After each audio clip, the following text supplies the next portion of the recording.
Thanks to the amazing folks over at Ameda City through the Predecessor Creators Guild, I've been given an opportunity to take a first look at Predecessor's upcoming patch, patch 1.4.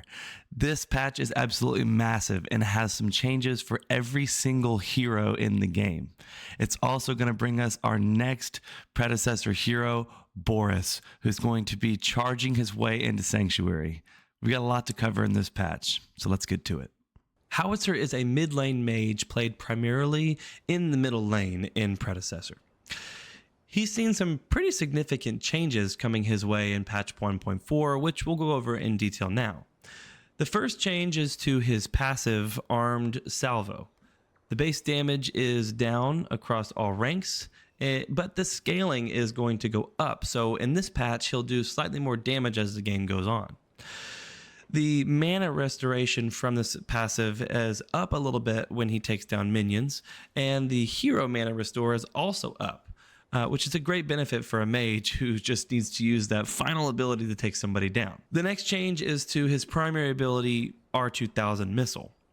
This ability now has some bonus damage on hit, which is a big win for those Howitzer players who are trying to get that final snipe to take out the enemy. They've made this ability blink proxy compatible, meaning you're able to toggle the ability and then use your blink to get some extended range and catch your opponent off guard.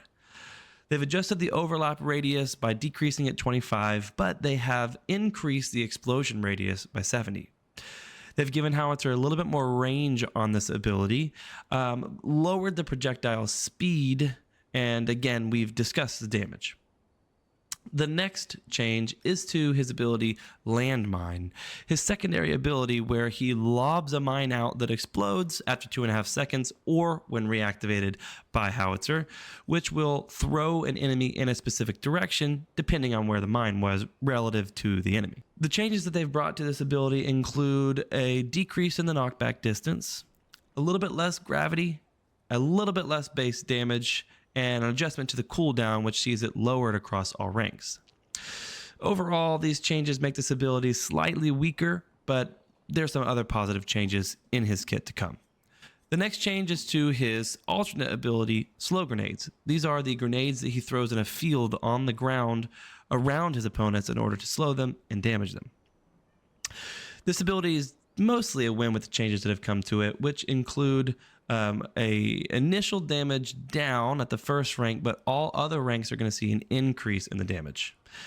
An initial scaling increase of 10%, with additional damage going up and additional scaling going up on this ability as well. And that additional means for every bomb the enemy hits after the first one, it's going to do more damage than it did previously. The slow is down 4% at the last rank of this ability, but the slow duration is up. So you'll slow your enemy a little bit less in terms of the percentage of the slow, but they will be slowed for longer. So that's a win with a trade there. The final change to Howitzer's kit in this patch comes to his ultimate ability, Make It Rain. This ability now fires 3 barrages of 8 missiles as opposed to 16 missiles. The takeaway here is that the overall damage is going to increase, but the damage per missile has gone down. He will fire faster than he did in previous patches as well, which is a benefit because enemies won't be able to get away from it. Let me know what you guys think to the changes brought to Howitzer and whether or not you plan on playing him in patch 1.4.